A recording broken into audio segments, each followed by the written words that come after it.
नमस्कार, अध्ययन अड्डा यूट्यूब चैनल पर मैं दुष्यंत सिंह एक बार फिर से आप सभी लोगों का बहुत बहुत स्वागत करता हूं, इस उम्मीद के साथ कि आप सभी अच्छे होंगे और आपकी लेखपाल भर्ती परीक्षा की तैयारी बहुत अच्छी चल रही होगी। जैसा कि आप सभी जानते हैं कि समय समय पर अध्ययन अड्डा यूट्यूब चैनल के माध्यम से आपको लेखपाल भर्ती परीक्षा के लिए ग्राम समाज, हिंदी और सामान्य अध्ययन की कक्षाएं बिल्कुल निःशुल्क रूप से प्रोवाइड की जा रही हैं।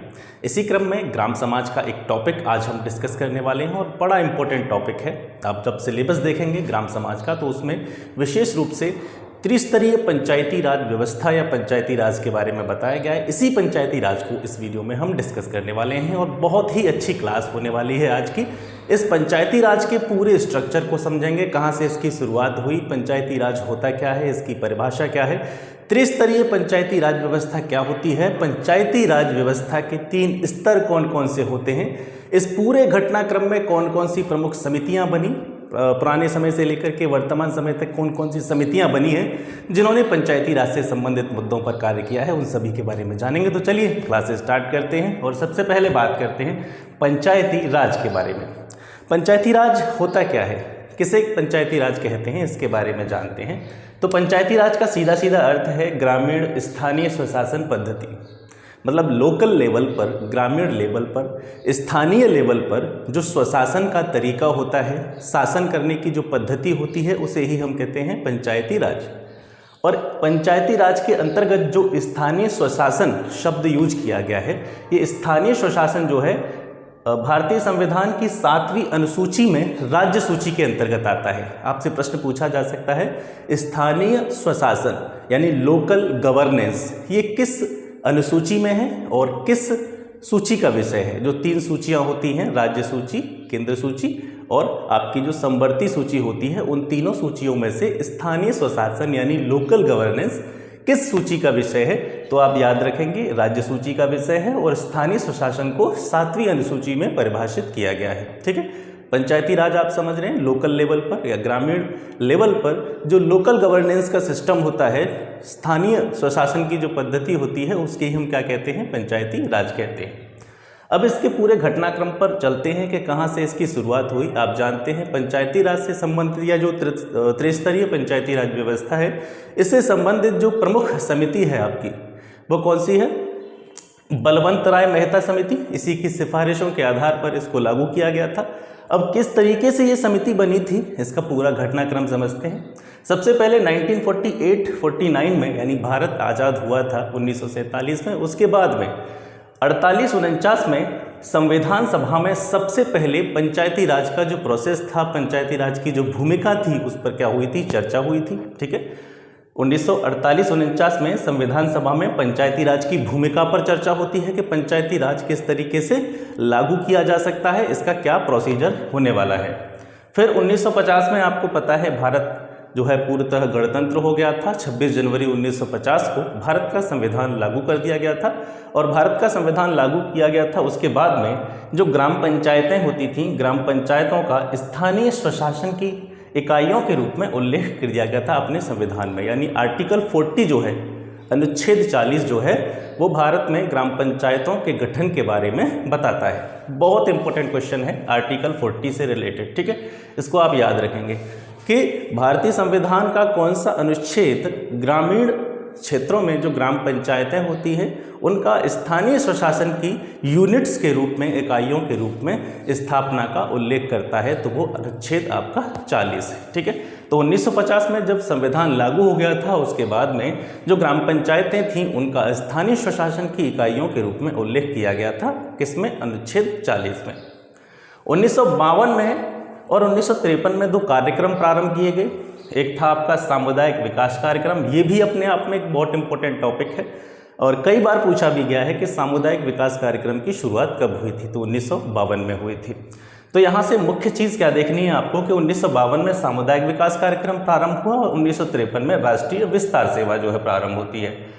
इन दोनों कार्यक्रमों की जाँच के लिए, ठीक है, ध्यान से समझेंगे, 1952 में सामुदायिक विकास कार्यक्रम, 1953 में राष्ट्रीय विस्तार सेवा, इन दोनों कार्यक्रमों की जितने भी इनकी कार्यप्रणाली थी, इसकी जांच के लिए और इनके जो कार्यप्रणाली है उसको और बेहतर तरीके से कार्य करने के उद्देश्य से जो भी उपाय हो सकते हैं उनको सुझाने के लिए या उनका सजेशन देने के लिए जो है बलवंत राय मेहता समिति का गठन किया गया था। फिर देखेंगे सामुदायिक विकास कार्यक्रम 1952 में और राष्ट्रीय विस्तार सेवा 1953 में, इन दोनों कार्यक्रमों के कार्यों की जांच करना। इसके साथ साथ ये दोनों कार्यक्रमों के अंतर्गत ग्रामीण क्षेत्रों में या लोकल लेवल पर किस तरीके से अच्छी तरीके से कार्य किया जा सकता है और कौन कौन से उपाय हो सकते हैं और कार्यों को करने के लिए कौन कौन से प्रमुख सजेशन इनको दिए जा सकते हैं, इस सभी के लिए बलवंत राय मेहता समिति का गठन किया गया था जनवरी 1957 में। ठीक है, यहाँ से आप याद रखेंगे। तो बलवंत राय मेहता समिति का गठन हो जाता है 1957 में और 24 नवंबर 1957 को जनवरी में 1957 के जनवरी में बलवंत राय मेहता समिति का गठन होता है और 24 नवंबर 1957 को बलवंत राय मेहता समिति जो होती है इन दोनों कार्यक्रमों के संबंध में अपनी क्या करती है, रिपोर्ट पेश करती है। ठीक है, यानी बलवंत राय मेहता समिति ने 24 नवंबर 1957 को अपनी रिपोर्ट सौंपी और इस रिपोर्ट में बलवंत राय मेहता समिति ने लोकतांत्रिक विकेंद्रीकरण की सिफारिश की थी। इस शब्द को आप बहुत अच्छी तरीके से समझेंगे, लोकतांत्रिक विकेंद्रीकरण की सिफारिश। डायरेक्टली आपसे क्वेश्चन पूछा जा सकता है कि लोकतांत्रिक विकेंद्रीकरण की सिफारिश किस समिति ने की थी, तो ये बलवंत राय मेहता समिति ने की थी। अब लोकतांत्रिक विकेंद्रीकरण क्या होता है इसको समझते हैं पहले। ठीक है, विकेंद्रीकरण को हम अंग्रेजी में कहते हैं डिसेंट्रलाइजेशन। एक तरह से हम कह सकते हैं कि एक जगह पर सारी शक्तियां किसी व्यक्ति को दी गई हैं या किसी निकाय को दी गई हैं, उन शक्तियों का एक तरीके से बंटवारा करना। ठीक है, मान लीजिए कि एक व्यक्ति 50 कामों को देख रहा है या एक व्यक्ति के अंतर्गत 50 कार्य आ रहे हैं और 50 कार्यों का भी पूरा का पूरा सिस्टम जो है वो एक आदमी को करना है, यानी 50 कार्यों को करने की जिम्मेदारी एक व्यक्ति की है। एक तो ये सिस्टम हो गया। अब क्या किया, उस एक व्यक्ति ने जो 50 कार्य ले रखे थे जिनको वह संपादित कर रहा था, उन 50 कार्यों को अलग अलग निकायों में उसने बांट दिया या उन शक्तियों को अलग अलग विभागों को या अलग अलग व्यक्तियों को दे दिया। तो जिससे क्या हुआ कि सभी के ऊपर या एक व्यक्ति जो 50 कार्यों को देख रहा था उसके ऊपर जो प्रेशर था वर्क का, काम का जो प्रेशर था वो कम हो गया। तो हम कह सकते हैं जो विकेंद्रीकरण की सिफारिश बलवंत राय मेहता समिति ने की थी वो एक तरह से जो शक्तियां थीं या कार्य थे उनका विभाजन किया गया। ठीक है, तो यही विकेंद्रीकरण था। लोकतंत्र में जो पावर्स दी गई हैं, शक्तियां दी गई हैं, उनको लेकर जो स्थानीय लेवल होता है अपना लोकल गवर्नेंस होती है, स्थानीय लेवल पर लोकल लेवल पर उन शक्तियों का बंटवारा, वही है लोकतांत्रिक विकेंद्रीकरण। ठीक है, तो 1957 में बलवंत राय मेहता समिति ने अपनी रिपोर्ट सौंपी थी और इसने लोकतांत्रिक विकेंद्रीकरण की सिफारिश की थी। यही लोकतांत्रिक विकेंद्रीकरण आगे चल करके पंचायती राज के रूप में जाना गया था। ठीक है, इसी लोकतांत्रिक विकेंद्रीकरण को आगे चल करके पंचायती राज के रूप में जाना गया। तो इस तरीके से ये जो प्रोसेस था पूरा, ये आपका पंचायती राज का प्रोसेस था जो कि 1948-49 से स्टार्ट हुआ था। आगे चलते हैं। अब सबसे प्रमुख प्रश्न आता है कि इसकी शुरुआत जो हुई थी, पंचायती राज की जो शुरुआत हुई थी वो कहाँ से हुई थी? 2 अक्टूबर 1959 को। ठीक है, और याद रखेंगे 2 अक्टूबर 1959 को इसकी शुरुआत हुई थी। किस समिति की सिफारिशों के आधार पर इसको लागू किया गया था? तो आप पढ़ चुके हैं, बलवंत राय मेहता समिति की सिफारिशों के आधार पर इसको लागू किया गया था। तो 2 अक्टूबर 1959 को पंचायती राज व्यवस्था की शुरुआत होती है। कहाँ से होती है? नागौर से। और नागौर कहाँ पड़ता है? राजस्थान में। तो राजस्थान के नागौर से 2 अक्टूबर 1959 को प्रधानमंत्री पंडित जवाहरलाल नेहरू के कर कमलों से इस व्यवस्था का जो है उद्घाटन किया गया, शुरुआत की गई। पहला प्रश्न पूछा जाता है कि किस राज्य से पंचायती राज व्यवस्था की शुरुआत हुई थी? तो राजस्थान से हुई थी। और पंचायती राज व्यवस्था को लागू करने वाला दूसरा राज्य कौन सा था? तो दूसरा राज्य आपका आंध्र प्रदेश था। पहला राज्य राजस्थान, दूसरा राज्य आंध्र प्रदेश। ठीक है, अब कुछ राज्य ऐसे हैं, यानी हम स्पेशली लेखपाल के लिए पढ़ रहे हैं त्रिस्तरीय पंचायती राज व्यवस्था। इसकी कम से कम 2 वीडियोस आपको देखनी पड़ेंगी। पहले में तो मैं यहाँ पे बात करूँगा कि किस तरीके से यह शुरुआत हुई, कौन कौन सी समितियाँ इसके लिए बनी थी, उन समितियों ने क्या क्या सिफारिशें की थी, किस तरीके से जो आपका 73वां संविधान संशोधन था 1993 का, वो कैसे लागू हुआ था, किन समिति की सिफारिशों पे लागू हुआ था। मतलब एक तरह से जो फैक्चुअल इन्फॉर्मेशन है वो इस वीडियो में हम जानने का प्रयास करेंगे, और इसके बाद में समझेंगे वन बाय वन कि जो 3 स्तर हैं पंचायतों के, ग्राम पंचायत, क्षेत्र पंचायत, जिला पंचायत, उनसे संबंधित प्रश्न भी आपसे लेखपाल परीक्षा में पूछे जा सकते हैं, तो उसके बाद में उनको समझने का प्रयास करेंगे। तो कुछ राज्य हैं, जैसे राजस्थान और उत्तर प्रदेश की बात करें तो यहाँ पर जो पंचायती राज व्यवस्था है वो 3 स्तर है, त्रिस्तरीय पंचायती राज व्यवस्था है, यानी पंचायतों के 3 स्तर यहाँ पे होते हैं। ग्राम पंचायत जहाँ से प्रधान चुना जाता है, क्षेत्र पंचायत, ठीक है, और एक होती है आपकी जिला पंचायत, ठीक है। तो इस तरीके से 3 स्तर हैं। तमिलनाडु में यह प्रक्रिया जो है ये द्विस्तरीय प्रक्रिया है, ठीक है। यहाँ पे जो सबसे लास्ट वाला टर्म है ग्राम पंचायत वो नहीं है, यानी पंचायती राज व्यवस्था का जो इकाई है, सबसे छोटी इकाई, वो क्या मानी जाती है, जिला, ठीक है। तो जिला पंचायत यहाँ पे गठन होती है, उसके बाद क्षेत्र पंचायत और जिला पंचायत। वेस्ट बंगाल में यह प्रक्रिया 4 स्तरों की होती है, ठीक है। तो इस तरीके से याद रखेंगे इनको। अब इसके बाद में कुछ प्रमुख समितियों के बारे में बात कर लेते हैं कि समितियां मुख्य रूप से किससे संबंधित है। बलवंत राय मेहता समिति का गठन तो हो गया था। बलवंत राय मेहता समिति का गठन किस तरीके से हुआ था इसके बारे में हम बात कर चुके हैं। अब जो 3 स्तरीय पंचायती राज व्यवस्था लागू की गई थी, किसके द्वारा लागू की गई थी, 73वां संविधान संशोधन 1993 के द्वारा।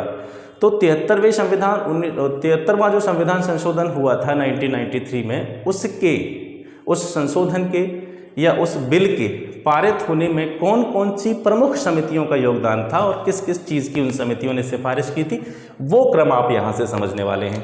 तो सबसे पहले आती है इस संबंध में अशोक मेहता समिति। 1977 में ये समिति गठित की गई थी, ठीक है, अशोक मेहता की अध्यक्षता में।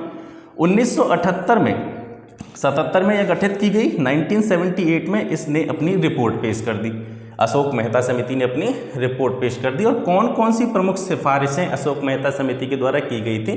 इसने सबसे पहली सिफारिश की थी कि जो त्रिस्तरीय व्यवस्था है, पंचायतों की त्रिस्तरीय व्यवस्था है, उसको क्या कर दिया जाए, द्विस्तरीय कर दिया जाए, ठीक है।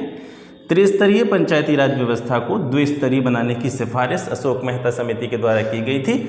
और विकेंद्रीकरण में, विकेंद्रीय मतलब अभी मैंने इसके बारे में बात की थी, विकेंद्रीय मतलब एक तरह से हम कह सकते हैं कि जैसे शक्तियों के बंटवारे में जो जिला होना चाहिए वो प्रमुख बिंदु होना चाहिए या प्रथम बिंदु होना चाहिए, ठीक है। तो अशोक मेहता समिति, वैसे मैं यहाँ पे काफ़ी डिटेल में आपको चीज़ें बता रहा हूँ और आपके एग्जाम में इतना अंदर से उसके क्वेश्चन नहीं पूछेगा। आपको यही पूछ सकता है कि अशोक मेहता समिति का गठन कब हुआ था, या फिर अशोक मेहता समिति किससे संबंधित है, ठीक है। इस तरीके से प्रश्न पूछा जा सकता है। तो विकेंद्रीकरण में जिला प्रथम बिंदु होगा। 3 स्तरीय व्यवस्था को द्विस्तरीय बनाने की सिफारिश अशोक मेहता समिति के द्वारा की गई थी।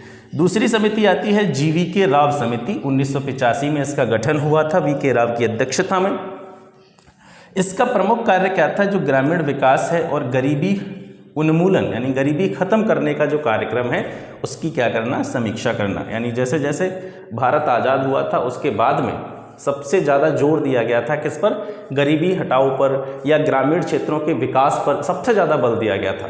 तो जो GV.K. राव समिति थी, इसका प्रमुख उद्देश्य था कि ग्रामों में कितना विकास हुआ है, ग्रामीण विकास की समीक्षा करना। इसके साथ साथ गरीबी उन्मूलन के जितने भी कार्यक्रम चलाए जा रहे हैं, गरीबी हटाने से संबंधित या लोगों के उद्धार से संबंधित जितने भी कार्यक्रम चलाए जा रहे हैं उनको क्या करना, उनकी जाँच करना, समीक्षा करना। इसके बाद में आती है आपकी LM सिंघवी समिति। 1986 में इसका गठन हुआ था, ठीक है। और पंचायती राज संस्थाओं को संवैधानिक रूप से मान्यता एवं संरक्षण देने पर इसने बल दिया था LM सिंघवी समिति ने। यानी इसने कहा था कि जितनी भी पंचायती राज संस्थाएं हैं उनको संवैधानिक दर्जा प्राप्त होना चाहिए ताकि उनमें कोई छेड़छाड़ न कर सके, लोगों के जितने भी अधिकार हैं उनसे कोई उनका हनन न कर सके। तो इसका एक प्रावधान होना चाहिए हमारे संविधान में।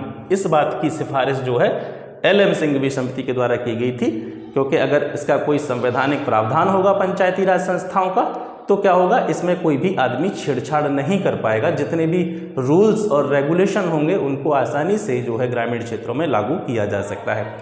प्रमुख बात यह है कि अभी जिन समितियों के बारे में हम बात कर रहे हैं, अभी पंचायती राज व्यवस्था के बारे में तो बात हो चुकी थी। 1959 में पंचायती राज व्यवस्था चालू हो गई थी, लेकिन इसका कोई भी कॉन्स्टिट्यूशनल प्रावधान नहीं था संविधान में इसके बारे में किसी भी प्रकार की चर्चा नहीं की गई थी, संवैधानिक इसका कोई भी प्रावधान नहीं था। तो जो 73वां संविधान संशोधन हम पढ़ेंगे, उस 73वें संविधान संशोधन के द्वारा ही पंचायतों को संवैधानिक दर्जा प्रदान किया गया था। ये चीज़ें आप समझेंगे, ठीक है। तो पंचायती राज संस्थाओं को संवैधानिक रूप से मान्यता देना और उनके संरक्षण पर बल जो दिया था वो एल.एम. सिंघवी समिति ने दिया था।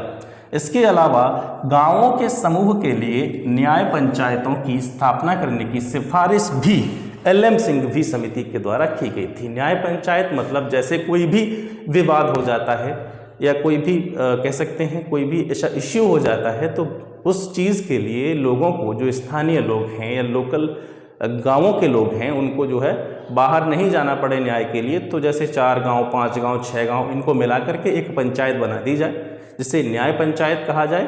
और उस न्याय पंचायत में ही इनके जो स्थानीय विवाद हैं लोगों के, स्थानीय लोगों के या ग्रामीण लोगों के जितने भी इश्यू हैं उनको वहीं पर रिजॉल्व कर दिया जाए, ठीक है। तो इसके लिए गाँवों के समूह के लिए न्याय पंचायतों की स्थापना करने की सिफारिश भी एल.एम. सिंघवी समिति के द्वारा की गई थी। इसके बाद में आती है सर थुंगन समिति, 1988 में इसकी स्थापना की गई थी।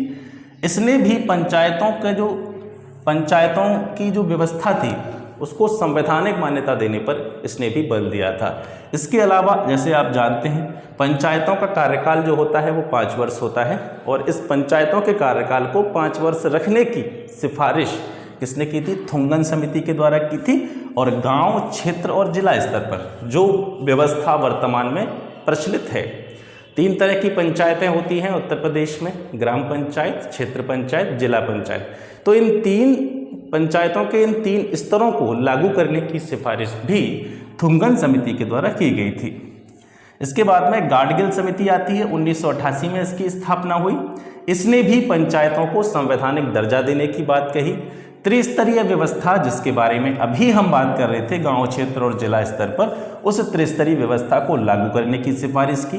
पंचायतों का कार्यकाल 5 वर्ष करने की सिफारिश की। इसके साथ साथ सबसे प्रमुख इंपॉर्टेंट क्वेश्चन यहाँ पे आप बिल्कुल समझ लीजिए इसको, और यह भी सकता है कई बार पूछा गया, न केवल लेखपाल परीक्षा में बल्कि बहुत सारे एग्जाम्स में, जैसे कि ये टॉपिक ही समझ लीजिए, पूरा जो टॉपिक हम पढ़ रहे हैं पंचायती राज, ये न केवल आपके ग्राम समाज से रिलेटेड है बल्कि आपका जो जीएस वाला सेक्शन है उसके लिए भी ये इक्वली बेनिफिशियल है, ठीक है।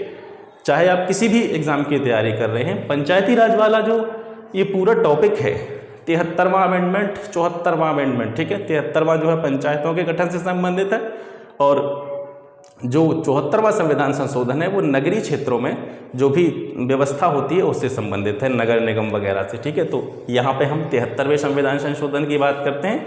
नेक्स्ट वीडियो में हम 74वें संविधान संशोधन को समझेंगे, ठीक है। तो ये ग्राम समाज के पॉइंट ऑफ व्यू से ही इसको ना पढ़ें, आपके जीएस वाले सेक्शन के लिए भी ये बराबर आपको लाभ देगा। तो यहाँ पे हम जिस इंपॉर्टेंट पॉइंट की बात कर रहे हैं, SC ST, अनुसूचित जाति, अनुसूचित जनजाति और महिलाओं के लिए जो स्थानों का आरक्षण की व्यवस्था की गई है पंचायतों में, लगभग 1/3 स्थान जो है महिलाओं के लिए आरक्षित किए जाते हैं। और इसको हम ऐसे भी कह सकते हैं कि 33% जो स्थान हैं महिलाओं के लिए आरक्षित हैं पंचायतों में। इसकी सिफारिश भी गाडगिल समिति के द्वारा की गई थी, याद रखेंगे ये वाला, विशेष रूप से इस वाले पॉइंट को आप याद रखेंगे, ठीक है। गाडगिल समिति ने जितनी भी अनुशंसाएं की थी, जितनी भी सिफारिशें की थी, वे सभी सिफारिशें संविधान संशोधन का आधार बनी थी। यानी जो 73वां संविधान संशोधन हुआ था उसका प्रमुख आधार गाडगिल समिति की सिफारिशों को माना जा सकता है, ये आप याद रखेंगे, ठीक है। तो इसने जो सिफारिशें की कि पंचायतों को संवैधानिक दर्जा दिया जाए, व्यवस्था जो है पंचायतों की उसको त्रिस्तरीय किया जाए, कार्यकाल 5 वर्ष रखा जाए, महिलाओं के लिए सीटों का आरक्षण किया जाए, 1/3 सीटों का आरक्षण किया जाए, इन सारी अनुशंसाओं के आधार पर ही, ठीक है, सितंबर 1991 में लोकसभा में संविधान संशोधन विधेयक जो है प्रस्तुत कर दिया गया। जो 1991 में लोकसभा में जो संविधान संशोधन बिल था, विधेयक था, वो पेश कर दिया गया, जो आगे चल करके 73वें संविधान संशोधन 1992 के रूप में जो है वो पारित हुआ था।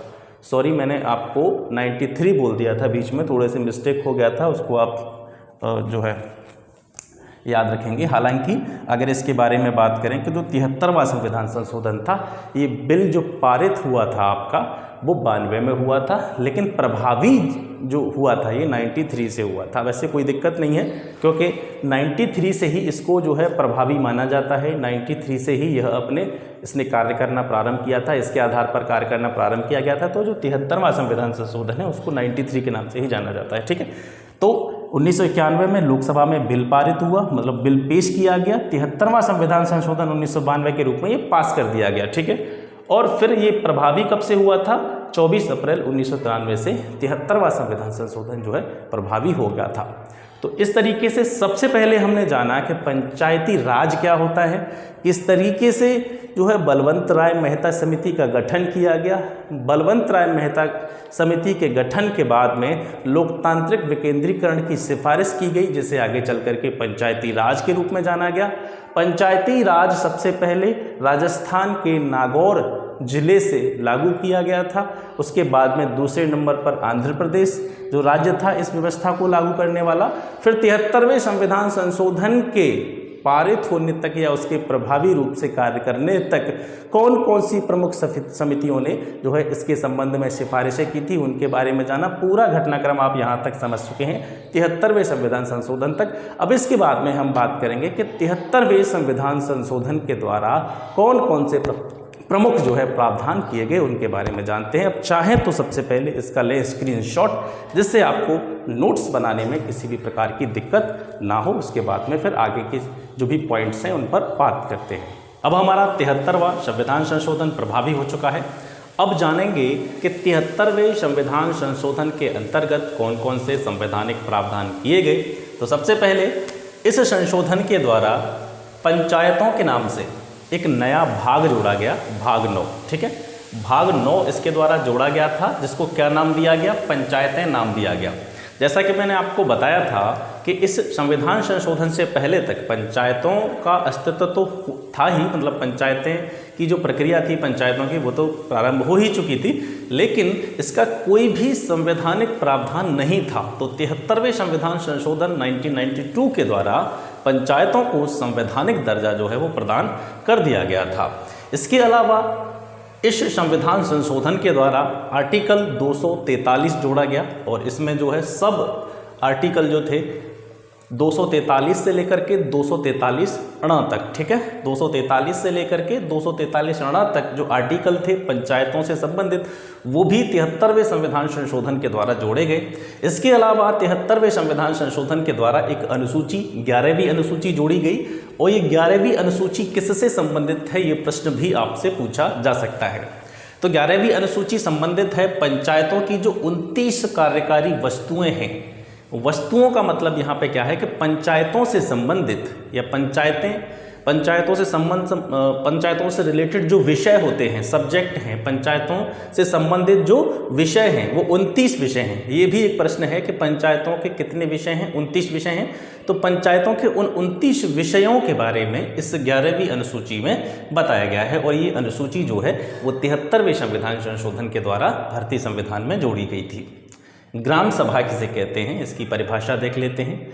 ग्राम स्तर पर, गांव लेवल पर गठित पंचायत क्षेत्र में, ठीक है, एक गांव के लेवल पर जो पंचायत क्षेत्र का गठन किया जाता है, उस पंचायत क्षेत्र में जितने मतदाता होते हैं, मतदाता मतलब रजिस्टर्ड वोटर, जिनका नाम पंजीकृत जो मतदाता लिस्ट होती है, मतदाता सूची होती है, उसमें नाम जिनका होता है, पंजीकृत वोटर होते हैं, उन सभी के समूह को ही हम सामूहिक रूप से क्या कहते हैं?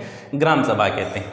यानी ग्राम सभा का अर्थ क्या है? ग्राम स्तर पर गठित पंचायत क्षेत्र में, पूरे पंचायत क्षेत्र में निर्वाचक सूची में जो वोटर लिस्ट देखते हैं आप सभी वोट डाल के आए होंगे, तो उसमें देखा होगा जो वोटिंग लिस्ट होती है, वोटर लिस्ट होती है, उसमें सभी जितने भी मतदाता होते हैं उनका नाम होता है। तो उस निर्वाचक सूची में जितने भी व्यक्तियों के नाम होते हैं, जितने भी मतदाताओं के नाम होते हैं, उन सभी को सामूहिक रूप से ग्राम सभा कहा जाता है, ठीक। त्रिस्तरीय प्रणाली, इसके बारे में हम डिस्कस कर चुके हैं। त्रिस्तरीय प्रणाली मतलब 3 स्तर पर पंचायतों की व्यवस्था। ग्राम स्तर पर ग्राम पंचायत, क्षेत्र या प्रखंड स्तर पर क्षेत्र पंचायत हो जाती है, और डिस्ट्रिक्ट लेवल पर जिला पंचायत हो जाती है। 3 तरह की जो पंचायतों की प्रणाली है इसे ही त्रिस्तरीय पंचायत प्रणाली कहा जाता है। अभी हम ग्राम पंचायत के बारे में बात कर रहे हैं, फिर 1 बाय 1 हम क्षेत्र पंचायत, जिला पंचायत, इसके बारे में भी बात करेंगे। सीटों का आरक्षण, यहाँ पे मैंने पॉइंट आउट नहीं किया है कि ग्राम, क्षेत्र या जिला के लिए सभी के लिए होता है। सीटों का जो रिजर्वेशन होता है वो पंचायती राज के प्रत्येक स्तर पर, हर लेवल पर, पंचायती राज के कितने लेवल होते हैं? 3 लेवल होते हैं, ग्राम, क्षेत्र, जिला। तीनों लेवल पर प्रत्येक स्तर पर अध्यक्ष का जो पद होता है, इसके अलावा सदस्यों के जो स्थान होते हैं, ठीक है, उन पर अनुसूचित जाति यानी SC, अनुसूचित जनजाति यानी ST और OBC, और इन तीनों वर्गों में, SC, ST, OBC वर्गों में, तीनों वर्गों में जो महिलाएं होती हैं उनके लिए 1/3 सीटों का आरक्षण किया जाता है। इस तरीके से आरक्षण की व्यवस्था की जाती है। और ये महिलाओं वाला क्वेश्चन है, कई बार पूछा गया है, इसीलिए मैं बार बार आपसे कह रहा हूँ कि इस चीज़ को आप याद रखें। पंचायतों का कार्यकाल 5 वर्ष होता है, चाहे वो ग्राम पंचायत हो, क्षेत्र पंचायत हो, जिला पंचायत हो, तीनों तरह की पंचायतों का कार्यकाल 5 वर्ष निर्धारित किया जाता है। किसके द्वारा? ये पूरा प्रावधान किसके द्वारा किया गया था? ये 73वें संविधान संशोधन की बात हो रही है, ठीक है। जैसा कि मैं बता चुका हूँ, पंचायतों का प्रावधान पहले से ही था, लेकिन 73वें संविधान संशोधन के द्वारा पंचायतों का जो संवैधानिक प्रावधान थे उनके बारे में बताया गया है। इसके अंतर्गत ही राज्य निर्वाचन आयोग की स्थापना हुई थी 23 अप्रैल 1994 को, जो कि तब से लेकर के जो ग्राम पंचायतों के चुनाव होते हैं, क्षेत्र पंचायतों के चुनाव होते हैं, जिला पंचायतों के चुनाव होते हैं, उनको लगातार कराता चला आ रहा है। अब लेटेस्ट डाटा देख लेते हैं। कुछ क्वेश्चन यहाँ से भी आपसे पूछे जा सकते हैं कि यूपी सरकार की जो ऑफिशियल वेबसाइट है, आधिकारिक वेबसाइट है, उस पर ग्राम पंचायतों की संख्या, क्षेत्र पंचायतों की संख्या, जिला पंचायतों की संख्या या न्याय पंचायतों की संख्या कितनी है?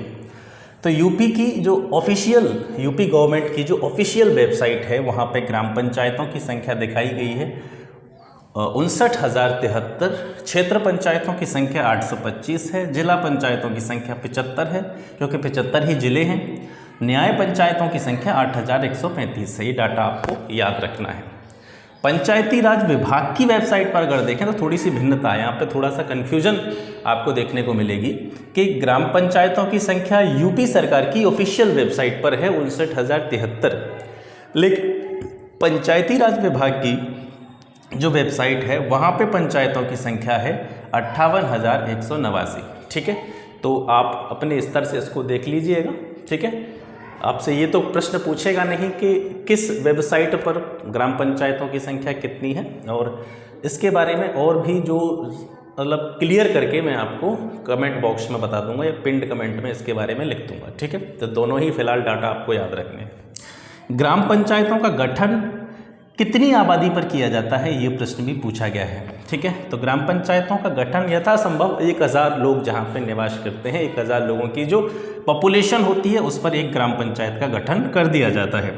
पंचायत सदस्य या प्रधान बनने के लिए या इसका चुनाव लड़ने के लिए जो न्यूनतम आयु निर्धारित की गई है वो है 21 साल, ठीक है। पंचायत क्षेत्र में जो मतदाता होते हैं, वोटर होते हैं, उनको वोट देने का जो अधिकार दिया गया है वो मिनिमम कितनी एज पर दिया जाता है, ये सबको पता होगा। मिनिमम एज 18 वर्ष होती है किसी भी के लिए वोट देने के लिए, ठीक है। ग्राम पंचायत का अध्यक्ष प्रधान होता है। प्रधान क्या होता है? जो ग्राम पंचायत होती है उसका अध्यक्ष होता है। और ग्राम प्रधान का जो चुनाव है वो प्रत्यक्ष रूप से जो पंजीकृत वोटर होते हैं, मतदाता होते हैं, जनता होती है, उसके द्वारा उसका प्रत्यक्ष रूप से चुनाव किया जाता है। उप प्रधान, देखिए कहीं कहीं पर उप प्रधान का प्रावधान भी मिलता है। हालांकि ये जो है उप प्रधान की जो व्यवस्था है ये संवैधानिक रूप से शायद इसके बारे में कुछ क्लियरली नहीं बताया गया है, लेकिन जैसे जैसे पंचायत क्षेत्र बड़ा होता है, ठीक है, पंचायत क्षेत्र बड़ा होगा, प्रधान ठीक तरीके से सारी चीज़ों को जो है संभाल नहीं पा रहा है, तो उस संबंध में उप प्रधान जो है चुन देते हैं। तो उप प्रधान जो है, उप प्रधान का चुनाव किसके द्वारा किया जाता है? जो पंचायत के सदस्य होते हैं उनके द्वारा किया जाता है। जैसे आपने अभी अपने अपने गाँव में वोट डाला होगा तो वहाँ पे आपने देखा होगा पंचायत में सदस्यों का चुनाव होता है, ठीक है, पंचायत में सदस्यों का चुनाव होता है। सदस्यों से रिलेटेड यहाँ पे आप ये ना समझें कि यहाँ पे क्षेत्र पंचायत सदस्यों की बात करें, जिसको BDC बोलते हैं, वो क्षेत्र पंचायत सदस्य होते हैं। ग्राम सभा में ही पंचायत के सदस्यों का चुनाव प्रधान के चुनाव के साथ ही होता है, ठीक है। तो जो सदस्य चुने जाते हैं उनके द्वारा उप प्रधान का चुनाव होता है, ठीक है। नहीं, डायरेक्टली जनता के द्वारा उप प्रधान का चुनाव नहीं होता है। प्रधान का चुनाव डायरेक्टली प्रत्यक्ष रूप से जो मतदाता सूची में पंजीकृत वोटर होते हैं वो प्रत्यक्ष रूप से प्रधान का चुनाव करते हैं, लेकिन उप प्रधान का चुनाव जो होता है वो पंचायत के सदस्यों के द्वारा किया जाता है, ठीक है। ग्राम पंचायत की बैठकों के बारे में बात करते हैं। कम से कम महीने में एक बार बैठक ग्राम पंचायत की होना अनिवार्य है। हालांकि व्यवहारिक रूप से देखेंगे तो बैठकें जाने पता नहीं 5 साल में भी एक आध बार होती हैं कि नहीं होती हैं, लेकिन जो सैद्धांतिक चीज़ हैं, जो लिखी हुई हैं, ओरिजिनल चीज़ है, वो यही है कि ग्राम पंचायत की बैठक महीने में कम से कम एक बार होनी चाहिए और 2 लगातार बैठकों के बीच में, 2 लगातार मीटिंग्स के बीच में 2 महीने से ज़्यादा का डिफरेंस नहीं होना चाहिए, ठीक है। ये आप याद रखेंगे। आपसे पूछा जाए कि ग्राम पंचायत की बैठक का प्रावधान क्या है, तो आपको जनरल सी चीज़ें हैं, ये आपको पता भी होंगे कि ग्राम पंचायत की बैठक महीने में कम से कम एक बार होनी चाहिए और 2 लगातार मीटिंग्स के बीच में 2 महीने से ज़्यादा का अंतर नहीं होना चाहिए। प्रथम बैठक से संबंधित प्रश्न पूछा जाता है कि ग्राम पंचायत की प्रथम बैठक कब होती है, तो जब पंचायत का गठन हो जाता है, प्रधान का चुनाव हो जाता है, तो उस चुनाव के बाद में पंचायत के गठन के 3 दिन के अंदर अंदर जो है पहली बैठक हो जाना अनिवार्य है। पंचायत का, ग्राम पंचायत की बात कर रहा हूँ, ग्राम पंचायत का सचिव कौन होता है, सेक्रेटरी जिसको बोलते हैं, ठीक है। तो पंचायत सचिव का पद दिया जाता है वीडीओ को, विलेज डेवलपमेंट ऑफिसर, ठीक है। विलेज डेवलपमेंट ऑफिसर वीडीओ जो होता है उसको पंचायत सचिव का दर्जा दिया जाता है और वर्तमान समय में जो वीडीओ होता है लगभग 5 ग्राम पंचायतों का कार्य जो है वो देखता है, ठीक है। ग्राम प्रधान को हटाने की प्रक्रिया, जैसे आपने पॉलिटी में पढ़ा होगा, प्रधानमंत्री को हटाने की प्रक्रिया, राष्ट्रपति को हटाने की प्रक्रिया, ठीक है। तो इसी तरीके से ग्राम पंचायत में प्रधान जो होता है उसको हटाने का भी प्रोसेस होता है। वो प्रोसेस क्या होता है कि अगर ग्राम प्रधान को हटाना है या वो किसी भी प्रकार के गलत कामों में लिप्त पाया जाता है या ठीक तरह से अपना कार्य नहीं कर रहा है, तो इसकी व्यवस्था भी की गई है। तो इसके लिए क्या किया जाता है, जो पंचायत होती है, पंचायत के द्वारा एक विशेष बैठक बुलाई जाती है और इस बैठक जब बुलाई जाती है तो इससे 15 दिन पहले, जब बैठक बुलाई जा रही है, जिस दिन बुलाई जानी है उससे 15 दिन पहले प्रधान को इसकी सूचना देना अनिवार्य होता है। यानी 15 दिन पहले पूर्व सूचना इसकी देनी होती है। उसके बाद में जो है एक बैठक बुलाई जाती है। इस बैठक की जो गणपूर्ति है, गणपूर्ति जिसको कोरम कहा जाता है, ठीक है, आपने पॉलिटी में ये वर्ड जरूर पढ़ा होगा, गणपूर्ति। तो गणपूर्ति जो होती है कितनी होती है, 1/3 सदस्यों की उपस्थिति इसमें अनिवार्य होती है। यानी प्रधान के चुनाव के साथ ही जितने सदस्य चुने जाते हैं उन सदस्यों का 1/3 संख्या जो है सदस्यों की वो वहाँ पे उपस्थित होनी चाहिए, ठीक है। गणपूर्ति यही होती है। यानी जो बैठक प्रधान को हटाने के लिए, उसके पद से उसको हटाने के लिए बुलाई गई है, उसमें सदस्यों का, कितने सदस्यों का उपस्थित होना अनिवार्य है, तो जितने सदस्य चुने गए हैं उनका 1/3 संख्या वहाँ उपस्थित होनी चाहिए। और बहुमत जो निर्धारित किया गया है इसका वो है 2/3, ठीक है, 2/3। जितने सदस्य उपस्थित, समझेंगे इसको, चीज़ को ध्यान से समझना, जो सदस्यों की उपस्थिति होती है वो कुल सदस्यों का 1/3, जितने सदस्य होंगे उसका 1/3 सदस्यों की उपस्थिति ग्राम पंचायत में प्रधान को हटाने की प्रक्रिया में अनिवार्य है। और ग्राम प्रधान को हटाने की प्रक्रिया का जो प्रोसेस है, उस पूरे प्रोसेस में जो वोटिंग होती है या जो बहुमत निर्धारित किया जाता है वो 2/3 उपस्थित सदस्यों का, जितने सदस्य वहाँ पे उपस्थित होते हैं उन सदस्यों में से 2/3 सदस्यों के द्वारा इस बात का अनुमोदन किया जाना चाहिए कि प्रधान को हटा दिया जाए। तो 2/3 बहुमत या 2/3 सदस्य अगर प्रधान को हटाने के फेवर में होते हैं तो प्रधान को हटा दिया जाता है। अगर किसी कारणवश ये बहुमत पारित नहीं हो पाता है या प्रस्ताव प्रधान को हटाने का पारित नहीं हो पाता है, तो प्रधान को हटाने के लिए दूसरा प्रस्ताव जो है, जो बैठक हुई है, करंट में जो बैठक हुई है उस बैठक के 1 साल के अंतर्गत नहीं लाया जा सकता है, ठीक है।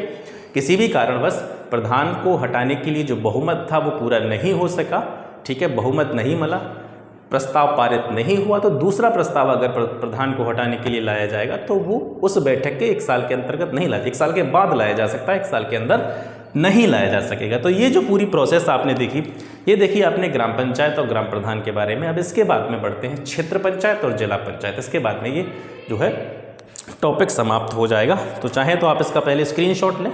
ग्राम पंचायत पर बात करने के बाद अब बात कर लेते हैं क्षेत्र पंचायत के बारे में।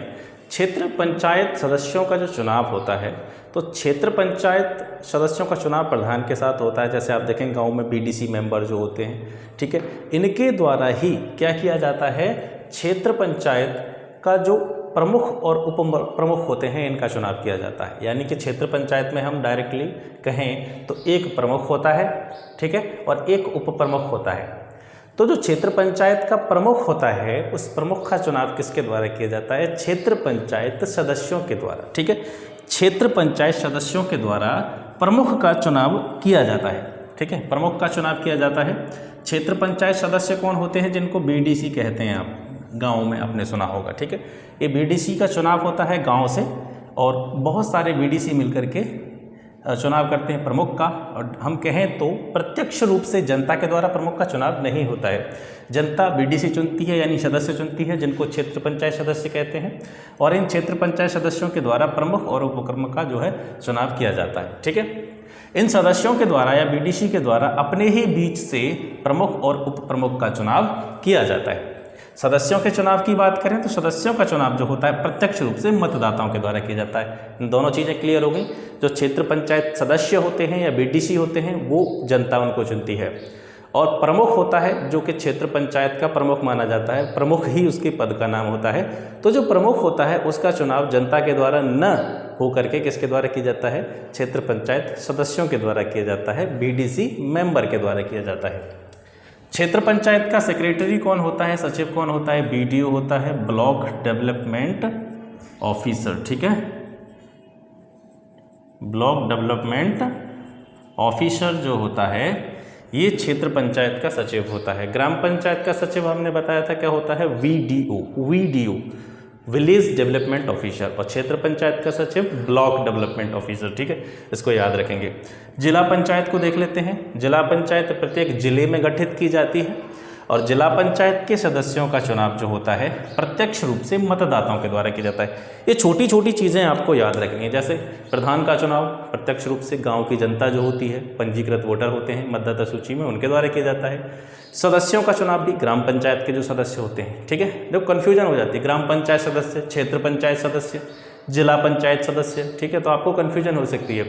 तो एक बार मैं फिर रिपीट कर देता हूँ। ग्राम प्रधान का चुनाव जनता के द्वारा, ग्राम प्रधान के साथ ही चुने जाते हैं कौन, ग्राम पंचायत के सदस्य, उनका चुनाव भी जो है प्रत्यक्ष रूप से जनता के द्वारा किया जाता है। इसके साथ साथ जो क्षेत्र पंचायत सदस्य होते हैं, बीडीसी, क्षेत्र पंचायत सदस्य जो होते हैं, उनका चुनाव भी जनता के द्वारा किया जाता है। अब जो बीडीसी होते हैं, बीडीसी किसका चुनाव करते हैं, प्रमुख का चुनाव करते हैं, जो कि क्षेत्र पंचायत का होता है। क्षेत्र पंचायत के प्रमुख का चुनाव बीडीसी के द्वारा किया जाता है। कंफ्यूजन यहाँ पे क्या हो जाती है, आपसे प्रश्न पूछ लिया गया कि क्षेत्र पंचायत के प्रमुख का चुनाव किसके द्वारा किया जाता है, ऑप्शन दे दिए उसमें, प्रत्यक्ष रूप से जनता के द्वारा, क्षेत्र पंचायत सदस्यों के द्वारा, ठीक है, इस तरीके से प्रश्न आ सकता है। तो आपको पता होना चाहिए क्षेत्र पंचायत का जो प्रमुख होता है वो जनता के द्वारा नहीं चुना जाता है, बीडीसी के द्वारा चुना जाता है, यानी क्षेत्र पंचायत सदस्यों के द्वारा चुना जाता है। जिला पंचायत सदस्यों की बात आती है, जिला पंचायत सदस्य जो होते हैं डायरेक्टली जनता के द्वारा चुने जाते हैं, ठीक है। तो जिला पंचायत प्रत्येक जिले में गठित होती है, और जिला पंचायत का जो सदस्य होता है, इनका चुनाव जो होता है प्रत्यक्ष रूप से मतदाताओं के द्वारा किया जाता है। जिला पंचायत का सचिव सीडीओ होता है, ग्राम पंचायत का सचिव वीडीओ होता है, क्षेत्र पंचायत का सचिव बीडीओ होता है, और जिला पंचायत का सचिव सीडीओ होता है। सीडीओ का मतलब चीफ डेवलपमेंट ऑफिसर, मुख्य विकास अधिकारी इसको कहते हैं, ठीक है। ये जिले का मुख्य विकास अधिकारी होता है, या इसको पंचायती राज अधिकारी के नाम से भी जाना जाता है। ये जिला पंचायत का सेक्रेटरी होता है, जिला पंचायत का सचिव होता है। जिला या क्षेत्र पंचायत के अंतर्गत 6 समितियों का गठन किया जाता है, जो 6 अलग अलग जो है दिशा में कार्य करती हैं। जैसे प्रशासनिक समिति जो होती है वो प्रशासन से संबंधित जितनी भी चीज़ें होती हैं उनके ऊपर कार्य करती है। मुख्य रूप से आपको याद रखना है कि कितनी समितियों का गठन किया जाता है जिला पंचायत या क्षेत्र पंचायत के अंतर्गत? तो 6 समितियों का गठन किया जाता है। इन 6 समितियों के नाम भी आप याद रख लीजिए। प्रशासनिक समिति, नियोजन एवं विकास समिति डेवलपमेंट से संबंधित विकास संबंधित कार्यों को देखती है। शिक्षा समिति जो होती है वो शिक्षा से संबंधित कार्यों को देखेगी। निर्माण कार्य समिति, जैसे भी कोई सरकारी भवन निर्माण किया जाना है या फिर जो आपका मान लो कि सड़कों का निर्माण किया जाना है, तो इन सारी चीज़ों को जो है निर्माण कार्य समिति देखती है। स्वास्थ्य एवं कल्याण समिति, ठीक है, ये हेल्थ से जुड़े हुए जितने भी मैटर होते हैं उनको देखती है। और जल प्रबंध समिति जो है सभी लोगों को समुचित रूप से जल की व्यवस्था हो सके, जल तक सबकी की जो है समुचित रूप से पहुंच हो सके, इसको देखती है जल प्रबंध समिति। ठीक है, तो ये हो गई जिला पंचायत और क्षेत्र पंचायत के अंतर्गत गठित होने वाली 6 समितियां। आपको याद रखना है कितनी समिति होती हैं? 6 समिति होती हैं। 6 समिति का नाम, बाकी सारी चीज़ें हम यहाँ पे क्लियर कर चुके हैं। क्षेत्र पंचायत, जिला पंचायत, ग्राम पंचायत के बारे में जितनी भी क्वेश्चन आपके एग्जाम में पूछे जा सकते हैं उन सभी को मैंने यहाँ पे क्लियर करने का प्रयास किया है। तो ये जो है टॉपिक आज आपका पंचायती राज वाला समाप्त हो गया है। और प्रमुख रूप से हम कह सकते हैं कि 73वां संविधान संशोधन जो था वो आज समाप्त हो गया है। इसके अलावा जो 74वां संविधान संशोधन है वो नगर निगमों या नगर निकायों से संबंधित है, उसको हम नेक्स्ट वीडियो में कवर करेंगे। और सबसे इंपॉर्टेंट बात, जैसा कि मैं हमेशा आपसे कहता हूँ, आपको वीडियो कैसा लगा इसके लिए आप अपना जो फीडबैक है कमेंट बॉक्स के माध्यम से, कमेंट के माध्यम से ज़रूर दें। तो मिलते हैं फिर आपसे नेक्स्ट वीडियो में, तब तक के लिए नमस्कार, जय हिंद।